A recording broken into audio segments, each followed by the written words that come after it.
Hello everyone, welcome to my channel Vikas Tupe talks. खरं पाहता कितीतरी कॉलेजला आता हे artificial intelligence and data science AIDS ही ब्रांच चालू झालेली आहे. तर त्या कॉलेजमध्ये AIDS ब्रांच आली आहे. त्या ब्रांचचा उद्देश काय आहे की या ब्रांच मधून मुलांना काय नवीन शिकायला आलेलं आहे आणि AIच्या बदलत्या काळात ही ब्रांच विद्यार्थ्यांना नोकरीच्या कोणत्या संधी देणार आहे, त्याचबरोबर ह्या ब्रांच मधून विद्यार्थ्यांना काय शिकायला मिळणार आहे, तर इंजिनिअरिंग स्टुडंटसाठी ही ब्रांच काय नवीन घेऊन आलेली आहे, हे आज आपण आपल्या व्हिडिओमध्ये पाहूया. तर पहिली गोष्ट विद्यार्थी मित्रांनो, एक लक्षात घ्या, आर्टिफिशियल इंटेलिजन्स. सर्वप्रथम आर्टिफिशियल इंटेलिजन्स म्हणजे काय आहे? तर आर्टिफिशियल इंटेलिजन्स म्हणजे मशीन न बनवता मशीनला माहितीच्या आधारे निर्णय घेण्याची क्षमता निर्माण करणं, हेच आर्टिफिशियल इंटेलिजन्स काम आहे. आर्टिफिशियल इंटेलिजन्स आणि डेटा सायन्स म्हणजे डेटा आहे त्याच्यावरून तो निर्णय घेतो आणि त्यामुळे AIDS ही ब्रांच करता महत्वाची ठरते. हे विद्यार्थ्यांनी ही ब्रांच घेतलीच पाहिजे का? सीईटीला 90 अबोव्ह पर्सेंट पडले म्हणजे AI ब्रांच घेतलीच पाहिजेत का? AI ब्रांच टेक ब्रांच मध्ये येतात. ही ब्रांच घेतल्यानंतर काय येतात हे आता आपण पाहूया. खरं पाहायला गेलं तर AI ब्रांच मध्ये जर तुम्हाला कोडिंग आवडत असेल तर तुम्ही AI ब्रांच निवडा. जर कोडिंग आवडत नसेल तर या ब्रांच कडे बघू नका, कारण तुम्हाला इंटरेस्ट नसल्याने उद्या प्रॉब्लेम येऊ शकतो. तर आणि महत्वाची गोष्ट काय, AI मध्ये आपण शिकणार आहेत खूप साऱ्या गोष्टी. AI मध्ये तुम्हाला डाटाबेस मॅनेजमेंट सारखा सब्जेक्ट शिकायला मिळेल, मशीन लर्निंग शिकायला मिळेल, डीप लर्निंग शिकायला मिळेल, त्याच्यानंतर जनरेटिव्ह AI शिकायला भेटेल. अशा खूप साऱ्या गोष्टी ज्या आता नवीन जे AIच्या जमान्यात लागणार आहेत, अशा गोष्टी तुम्हाला याच्यामध्ये शिकायला मिळतील. याच्यामध्ये महत्वाची गोष्ट काय, ज्यांना कोडिंग आवडतं, प्रोग्रामिंग आवडतं, बहुतांश प्रोग्रामिंग लँग्वेजेस इथं तुम्हाला शिकायला मिळतात. पायथॉन मध्ये तुम्हाला कोडिंग करायला याच्यात मिळेल.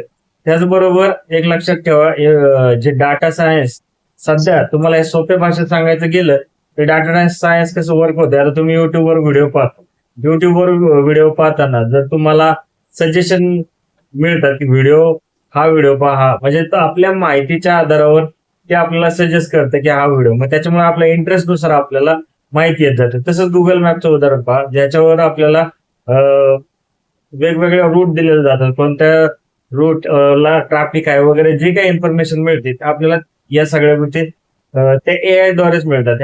हे AI त्याच्यामुळे आता आपल्या जीवनाचा अविभाज्य भाग बनलेला आहे.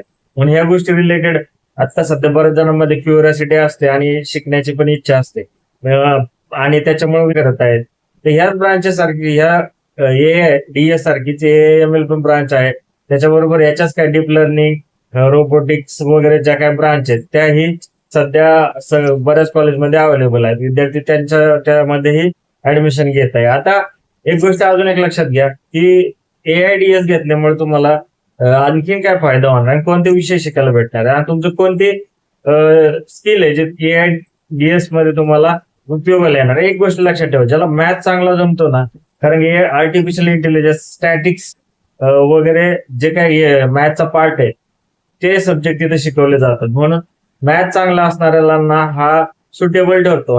पण ज्यांचं मॅथ चांगलं नाही पण ते मेहनत करून मॅथ शिकतायत तर त्यांच्यासाठी पण आर्टिफिशियल इंटेलिजन्स महत्वाचं ठरत आहे. स्टॅटिक्स वरच बहुतांश निर्णय घेण्याच्या क्षमता याच्यातून शिकवल्या जातात. त्याचबरोबर तुम्हाला पहिल्या वर्षी काय होतं, पहिल्या वर्षी ही ब्रांच सगळ्यांसाठी बेसिकच असते, सगळ्यांसोबतच शिकवलं जातं. प्रत्येक ब्रांच साठी पहिलं वर्ष कॉमनच असतं. सेकंड इयरला या ब्रांच मध्ये तुम्ही डाटा हँडलिंग, DBMS सारखा सब्जेक्ट असेल, जनरेटिव्ह AI असेल, डीप लर्निंग असेल, स्टॅटिक्स असेल, या सारख्या गोष्टी शिकू शकता. त्याचबरोबर या सगळ्या माहितीचा म्हणजे डेटाचा वापर करून काय असे प्रोजेक्ट बनवून ज्याचा अर्थ प्रेडिक्ट करणं वगैरे. त्याचबरोबर क्लाउड कम्प्युटिंग सारखे सब्जेक्ट इथे शिकवले जातात. याच्यामध्ये थिअरीपेक्षा प्रॅक्टिकलला खूप महत्व आहे, ज्याच्यामुळे आता जे आर्टिफिशियल इंटेलिजन्स आहे त्याच्यामध्ये तुम्हाला काहीतरी नवीन करता येईल. त्याचबरोबर आर्टिफिशियल इंटेलिजन्स मध्ये second year, third year, last year पर्यंत तुम्ही इंटर्नशिप करू शकता, वेगवेगळे लाईव्ह प्रोजेक्ट बनवू शकता, ज्याच्यामुळे तुम्हाला याचा वापर नंतर तुमच्या फ्युचर मध्ये करता येईल. म्हणून आर्टिफिशियल इंटेलिजन्स मध्ये शिकण्यासारखं खूप आहे.